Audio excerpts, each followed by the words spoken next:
What's going on, YouTube? This is Xavier Professor X back with another episode of On Blast.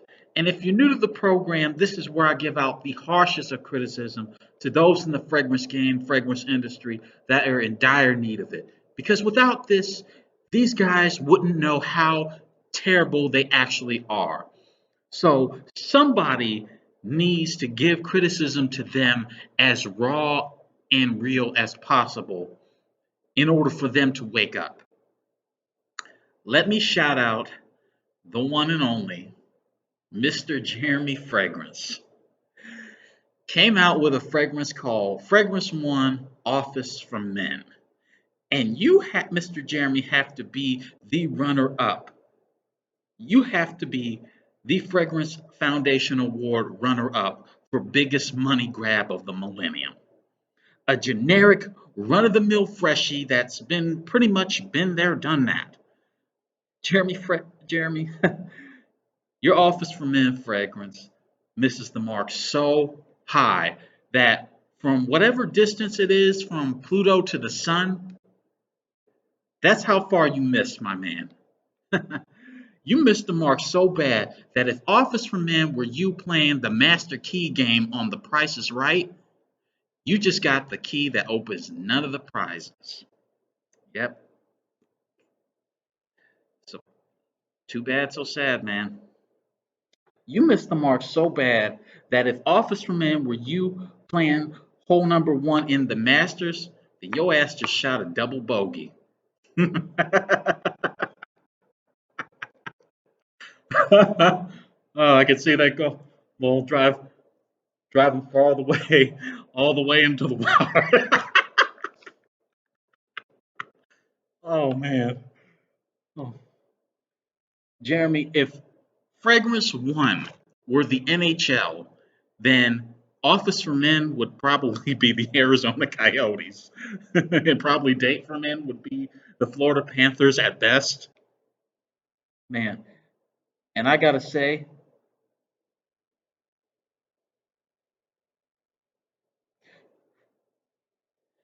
if the Bella Twins were strippers at the Spearmint Rhino, instead of smelling this fragrance, I would have more pleasure being in a VIP room with them while they're rubbing their titties in my face while calling me their sexy chocolate man in Espanol.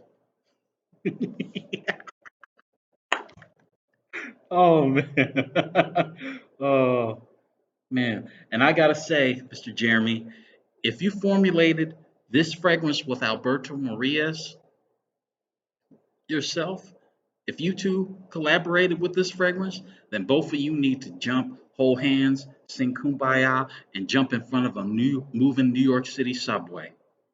Yep, yep. You know, Mr. Jeremy, I not really, but I would even kind of rather catch an STD by Janet Mason in one of her interracial campaigns. Oh man. Oh. All right. So, what does Office for Men smells like?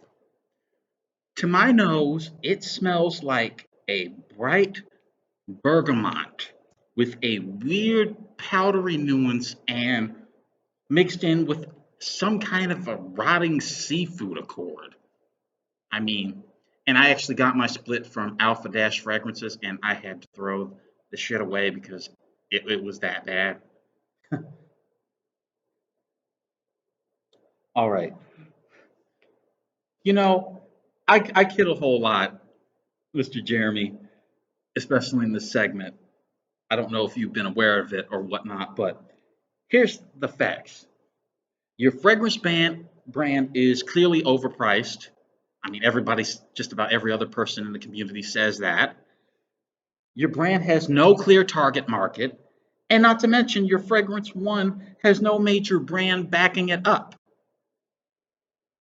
And let me piggyback with this. That fact. Let me piggyback that fact with this.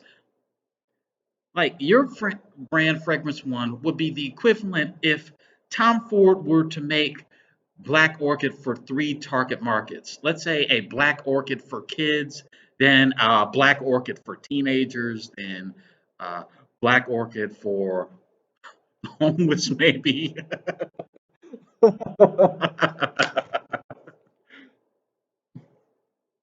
Okay. I mean, for real, it has no major brand backing it up. And not to be honest, not to mention of what Mr. Mr. Dave Johnson said, not saying that I'm taking sides, but he kind of has a point that you don't have a clear understanding of supply and demand. Um, but I'm just agreeing with facts, not taking sides. And Mr. Jeremy, I have to say, from the release of the first batch of Office for Men to the constant change of the bottle design to the alienating marketing campaign to all the swindles you can get with buy one get one 50% off, buy one get one free. It's pretty much screams all capital letters, Jeremy. Okay. May I make a suggestion, maybe, for, let's say, an upcoming fragrance? If you really want to change the fragrance game, then why don't you make a fragrance Swiss Army knife that competes with the best fragrance Swiss Army knives, if not beat them? The Aqua de Joe Perfumos, the Chanel Platinum Eagle Whisk, the Dior Sauvage EDTs. You know, fragrances that compete with those type of particular fragrances and types of audiences. But for real, Mr. Jeremy, let me spell it out to you like this. You have done very well as a fragrance reviewer. You've peaked up peaked to the highest point that any other reviewer has done. Don't get me wrong. But on the flip side, as far as making fragrances, you have an epic journey ahead of you if you want to become anything in the fragrance game.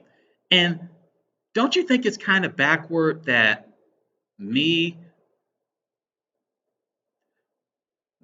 Xavier Reynolds, is from an average town. Um, I'd have nowhere as big of a fan base as you.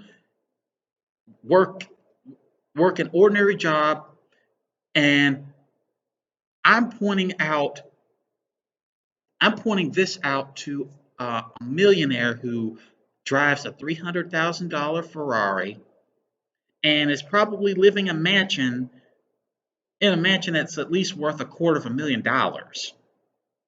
I mean, that doesn't make any sense to me if you ask me. But really, Jeremy, there comes a point where you have to understand that maybe you shouldn't put this shit out or put shit out like this in the market.